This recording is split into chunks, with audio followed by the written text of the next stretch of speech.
You're listening to the Mastering Money in Midlife podcast with Debbie Sasson, episode 61. Welcome to Mastering Money in Midlife, a podcast for midlife women in business to overcome financial anxiety and make more money without burning out or sacrificing their families. Join certified life and money coach Debbie Sasson as she shares practical business strategies and mindset shifts that help you dissolve the money blocks that keep you stuck in a cycle of under-earning and under-saving, sabotage the growth of your business, and prevent you from building the wealth that you desire. Hello, my friends, and welcome back to the podcast. Today, we are going to speak about decluttering your business so that you can achieve your goals in 2023. Last week on the podcast, we spoke about goal setting from abundance. If you haven't listened to that, I've had great feedback from that episode. And since we are in January, this is the time where people are setting goals and thinking about what they want to create in their business in 2023. I know that today is January 10th, and some folks are just getting back from their holidays. And lucky you that you got to take extra time off. I have a sneaky secret to tell you, and that is I'm actually recording this podcast ahead of time, and I will be on vacation to attend the wedding of a family member. And from there, we are going to be traveling in Puerto Rico, where we're going to be doing lots of adventure activities like hiking and ziplining and kayaking and all sorts of fun things. It has been so long since I've been on holiday. Last summer, the 2022 summer, I was at a business conference, and then I went to visit my parents in Los Angeles, where I ended up with COVID. So it wasn't much of a holiday, and I am so ready for it. Please God, we'll be enjoying ourselves in the warm sun by the time you listen to this podcast. January 10th is a very special day in my family. Both of my grandfathers were born on January 10th. One was born in 1900. That was my dad's dad.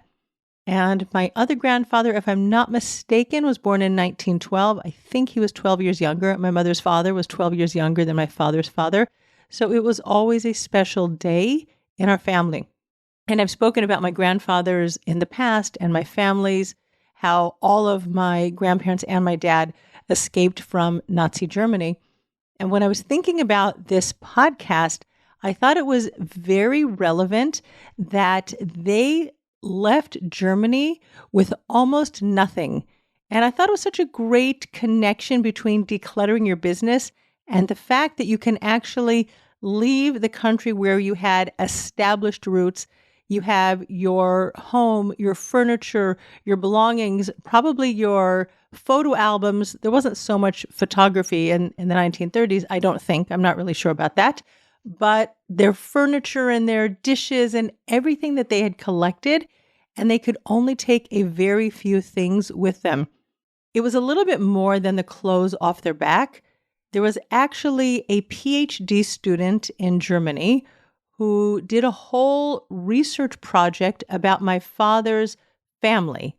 And I don't remember exactly the title. It's in German. I don't understand German. Somebody once told me what the exact translation was. But there was a series of letters that went back and forth between my grandfather and his brothers, and I think even some cousins, and even as far back as different couples were dating. It's a very beautiful book, and unfortunately, I don't read German, so I can't really read it and understand it. Some of it has been translated to English. There were letters in the book that spoke specifically about having an easy emigration and what things the family should take with them from Germany to the United States. And leaving their heavy wood furniture in Germany was one thing that was highly recommended. It just wasn't going to be cost effective to transport it by boat. And the letter spoke about everything they wanted was available in the United States. And don't forget, this is back in 1938, 1939. And we think about all the things that are available today. So there was a lot less available then. My grandmother did take a couple of pieces of her furniture There was a roll top. Do you remember the roll top desks? Like, I think I remember correctly, my grandparents had a roll top desk. But for sure, 100%, they had, it was like a 4 or 5 shelf, like dresser bureau in their guest room. And that is where my grandmother stored the chocolates that she hand dipped every fall in her home. And I just remember the roll top went all the way from the bottom of this bureau all the way to the top. It was a very special piece of furniture. It's still in Los Angeles. My stepbrother is one of the only kids who's still living in LA, and so he inherited it. It's in his house. I guess it's not going to make its way from Germany to Los Angeles to Israel, but thankfully there are a couple of small pieces that are still in the family that they were able to take out. But most of the things they basically decluttered, if you will, and they left those pieces in Germany. So now that we're talking about decluttering, let's talk about how you can declutter your business now in order to make space to receive the abundance that is on its way to you this year. And we're going to talk about that financially, energetically, and also the assets or the stuff, right? We all have stuff in our businesses that we need to let go of. And so we're going to talk about actually 5 different types of decluttering that you can do in your business this year. In January, we all sort of leap into our businesses with excitement, with a gusto, and we're very focused. So I think that as you're listening to this podcast, bring your pen, bring a piece of paper, and write things down that you want to take action on immediately. Don't just push it off and say, yeah, I'll get to it later, because the sooner you take action, the sooner you see improvement. Number 1 is to declutter expenses in your business. I don't know how carefully you look at the expenses, both your income and your outflows in your business. This is actually something that I highly recommend you look at regularly, monthly, like really know where your money is going. A lot of entrepreneurs that I speak with, there's a lot of fogginess around what they're spending, what their income is. I asked one of my clients this week, right, how much money did you make in 2022? And my client was like, wait, I have to look it up. I'm not quite sure. I mean, I knew my numbers exactly till the end of November, and I hadn't yet finished finalizing all of my December income. And I was speaking with this client on the 2nd of January, but I was pretty close to the dollar aware of how much money I had been making in my business by the end of December. I recommend it because when you see trends and you see patterns, number 1, a lot of times it calms you down because we have this misguided belief like, oh no, I'm not making any money. I haven't had any income in so long. But when you're on top of your numbers all the time, it can calm you down. You'd be like, oh, I see there's a trend. The numbers were going up. Then we had a drop off in numbers. Maybe I have some receivables coming in the next couple of months. It just reduces a lot of the emotional charge around your money. Also, when you're paying attention to your expenses, you can decide to let things go. And that is exactly what I did today. I have a subscription membership to a certain asset that was valuable for me at one time in my business. And I was holding on to it thinking maybe I'm going to use it a little more in November, then I'm going to cancel the membership. It didn't happen. December came and went, but today I actually pressed the button cancel on that membership, and I'm going to save myself good money in 2023. And I want to point out that I did not do this from a place of scarcity. It was like, oh no, I'm spending too much money. That means I'm going to have to hustle and make more money. If that's why you're decluttering some of the expenses, because your expenses are very high and the cash flow is not yet meeting your expenses, it's a valid reason to do it. But I also want to point out that sometimes we just let things go because they're not, causing enough of a cash outflow that we think like, oh, it's okay, we can handle it. It's not such a big deal. And that's kind of what this was. But I really wasn't using it, and I pressed the cancel button and I let it go. And that just gives so much more freedom for me with my income. It's not a big line item, but as I continue to really review, and that's one of my goals for this year, is to really review my expenses and to be very intentional about where I'm spending money, some other things might go in my business. So I encourage you to look at your expenses and recommit to everything in your business that you are spending money on so that you're really loving everything that you have, all the assets, all the expenses, all the services that are part and parcel of what you call your business. And then if you reduce and eliminate some of your expenses, what it allows you to do without even having any extra income, it just allows you to increase your profit margin. It's such an easy way to make more money in your business and achieve your income goals this year. So that's number one, decluttering your expenses. Number two, declutter files on your computer. We all have tons of digital dust on our computer, files that we've downloaded, things like I had kids' reports from 2008 and 2007 on my computer, or things that I clipped and whatever. I just have so much gunk taking up space, not even a lot of space because computers come with a lot of space these days, but there's just a lot of stuff. And when I'm on the phone waiting to make a doctor's appointment or waiting to get a customer service provider, whether it's the bank or somewhere else, I just start clicking on different folders in my computer and going through things. And especially when I see some of the things that I downloaded for my children when they were in school, I'm talking about my kids who are now married with children of their own, it's very easy for me to go delete, delete, delete. And then, of course, with business, my business has existed for over 10 years, and I have things that I downloaded for a different stage of my business. We all go through evolutions and iterations in our business, and what I was doing then isn't what I was doing now. Or I was earlier in my business and I needed different information than what I need now. So I just deleted tons and tons of files from my computer in the last couple of weeks. And there was actually one thing that I thought would be very valuable to my daughter. My 30-year-old daughter is learning to be a life coach. She's in a certification program at the moment at the life coach school, where I also got my life coach certification. And she's going to follow in her mother's footsteps and become a money coach. And so there was something on my computer that I thought would be very valuable for her at this stage of her business, specifically focused on money. So I was able to pass it on. It's almost like passing on secondhand clothing, except if it's a PDF, it's still in perfect, pristine condition. And I passed it on to her. I hit delete, and that is the end.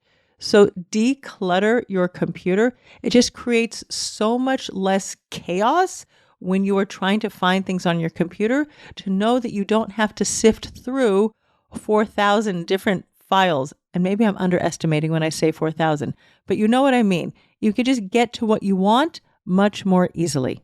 Number 3, look at the things you are doing every single day in your business, because there are things that you are doing or things that you are not doing that you can declutter and get rid of. And I actually gave this exercise to my clients this week. What do you want to declutter? What do you want to let go of from your business? And one of the big things that came up was procrastination. I will be doing a podcast later this month specifically on procrastination and how to overcome procrastination. But just for today, the main reason why people procrastinate, or in other words, put off till later or put off till tomorrow, things that they don't want to do today, is because of an emotion that they don't want to feel. So let's say, for example, there's an email sitting in your inbox. Somebody wrote you, let's get together for a coffee chat. Can you send me a proposal? Can you give me a discount? Whatever it is, there's an email and you just keep pushing it off.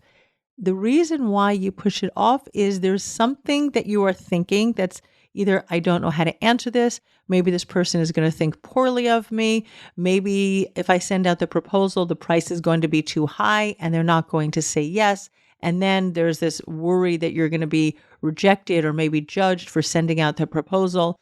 Or maybe you don't even know what the price is for the proposal, and you haven't set aside 15 minutes to sit down and think about exactly what it is you want to offer this client and the amount that you want to charge, exactly what you're going to provide this client. And so you're like, I'll do it tomorrow. I'll do it tomorrow. I'll do it tomorrow. It's always because there is some uncomfortable emotion, your doubt, your lack of clarity, your fear of judgment, fear of failure, something negative that just causes you to just delay something till tomorrow. Just think about something in your home life. Like people put off doing laundry and put off doing the dishes, right? These are the tedious tasks that we just do all the time in our home life. And you can just put off doing the dishes because it's like, ugh, I don't want to do the dishes, right? You don't want to feel that like, ugh, boring, whatever it is. So you're like, I'll do it later. I'll do it later. Whereas if you just like get up, sometimes when I'm at the sink, I'm making myself a cup of coffee. I'll just quickly rinse off a few dishes and put them in the drying up rack, and then they're done and they're gone. It doesn't have to take a lot of time. So if you notice that you are procrastinating, think about what it is that you are afraid of feeling.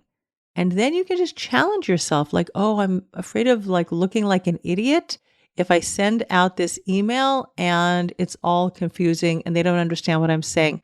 Right? Just like notice exactly what is the thought behind the thing that you're doing. And then you can correct yourself.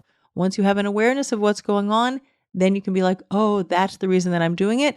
And then you can actually get to work, do it, and then just be done with it. Then it's gone forever. You can put a little check mark on your task list and get on to the next thing. Okay, so procrastination was a big thing that my clients wanted to let go of.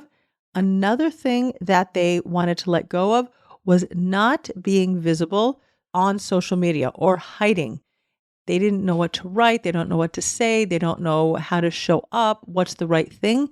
And what I encourage you to do is understand, number one, why is it that you are showing up on social media?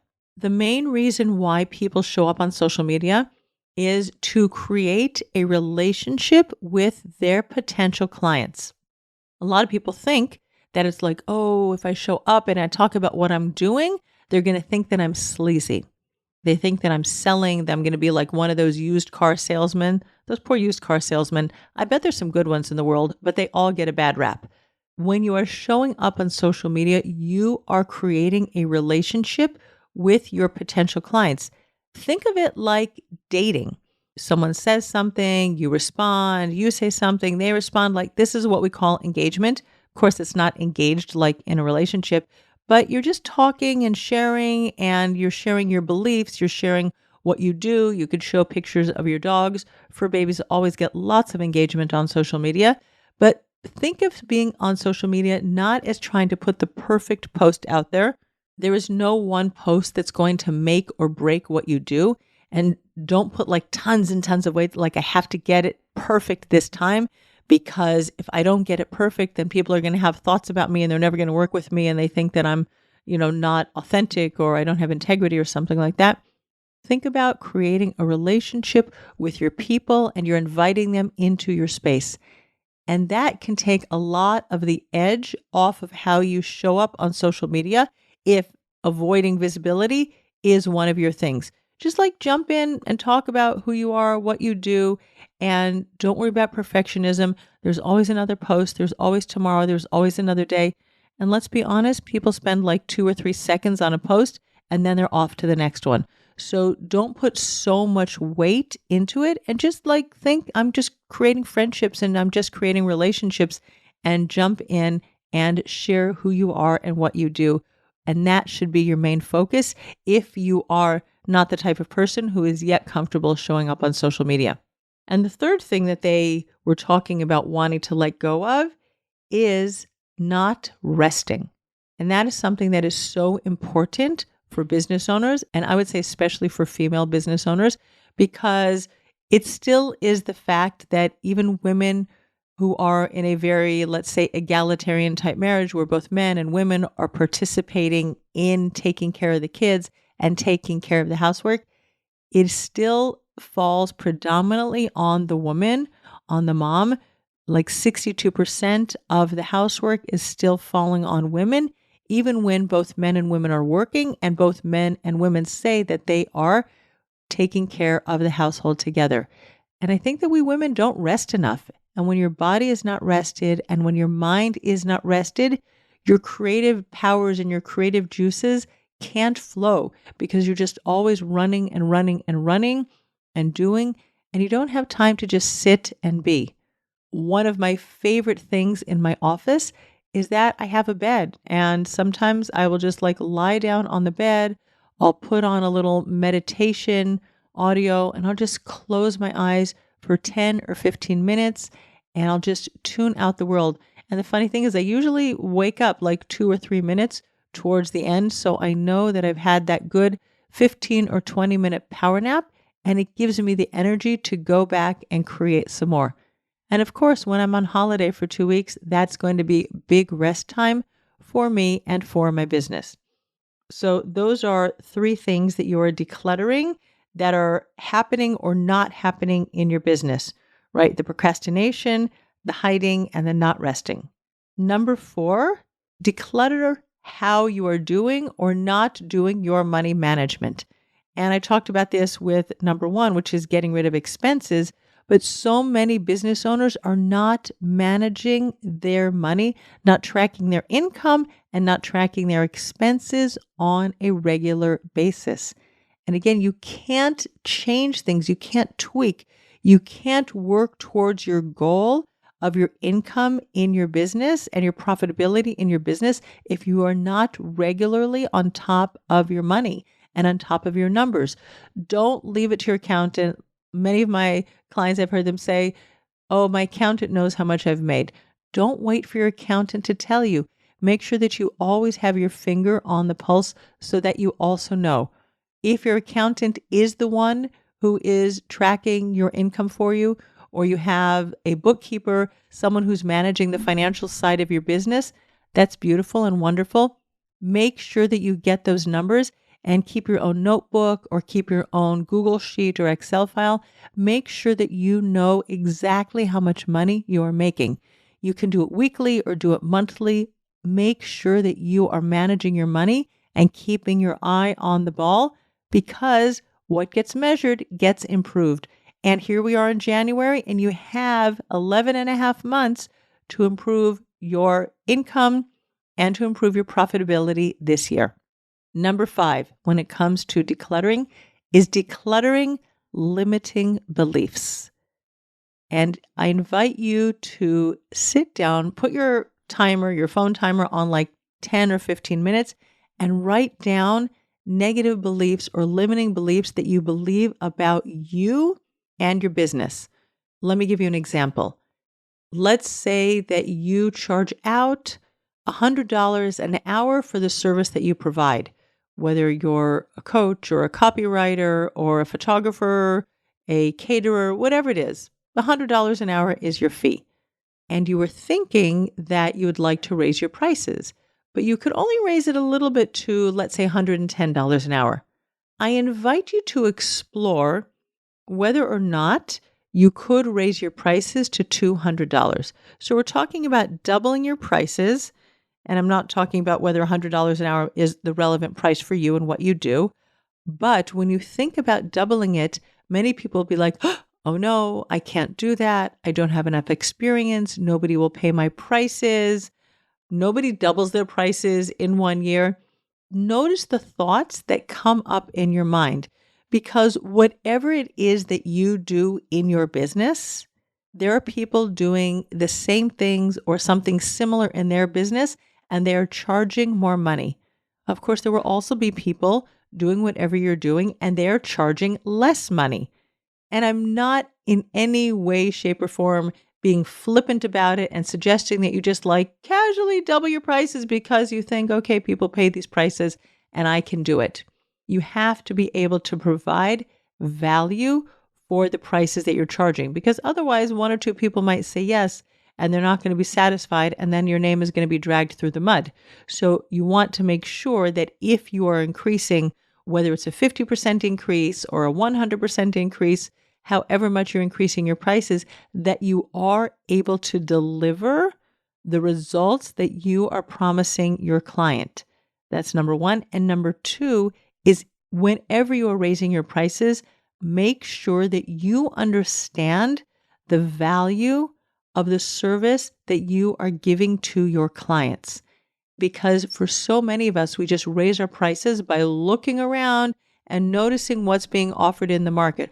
She's doing like that. He's doing like this. I can do something in the middle or wherever. But really, your price represents value. It represents the value that your clients have today when they work with you and the value that is going to be extended over a long period of time.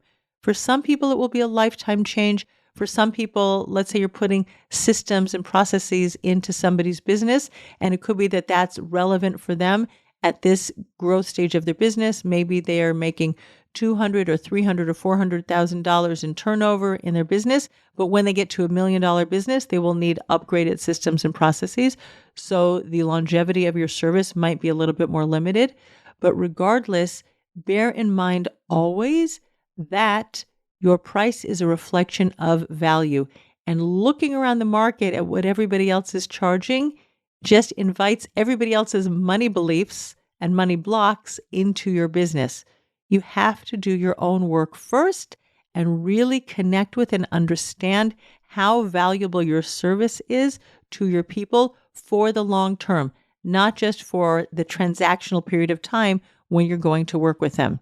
So those are 5 areas of decluttering that you can do in your business this year. Number 1 is declutter expenses. Which ones are so that you've been keeping around, but really when you think about it thoughtfully, you're like, I'm not really getting the value out of that service. Let it go. You can always sign up for it again later if you miss it. Number 2, declutter files on your computer. We all have tons of digital dust. It's time to do a little bit of dusting. Let's get ready for spring and clean out the dust. Number 3, declutter things that you are doing or not doing in your business that are not serving you. Things like procrastinating, putting off tasks that you want to do today, part of you wants to do, but it's going to feel a little bit uncomfortable. So you're deciding, not today, maybe tomorrow. You're going to stop doing that and you're going to have to create a plan for how to do that. And again, we'll talk about that a little bit later this month. Stop hiding and stop not resting, meaning declutter your calendar and put rest time into your calendar for you so that you are taking care of the most important asset in your business.